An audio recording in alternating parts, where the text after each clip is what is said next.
برای لوبیا پلو مقداری گوشت چرخ کرده، یک عدد پیاز، لوبیای پخته شده، ادویه کاری، زردچوبه، فلفل، نمک. اینجا پیاز رو ما داخل روغن میریزیم و مقداری اونو تفت میدیم. بعد که مقداری سرخ شد گوشت چرخ کرده رو بهش اضافه میکنیم و گوشت چرخ کرده هم با اون مقداری تفت میدیم.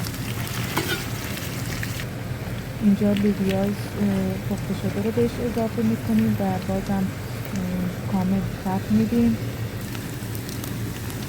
بعد ادویه ها رو که نمک و زردچوبه و اینا فلفل است بهش اضافه میکنیم و بازم اونو تفت میدیم.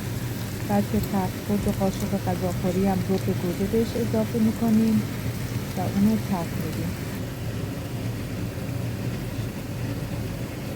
اینجا آب برنجمون رو گذاشتیم. آب برنجمون رو که خورد اومد برنج رو بهش اضافه میکنیم و بعد که پخته شد یک لایه برنج سفید داخل دیگ میریزیم. بعد موادمون رو داخلش میزنیم، بعد لایه بعدی روش میزیم و اونو دم میزنیم و به مدت 2 ساعت میذاریم تا دم بکشه. نوش جان همه.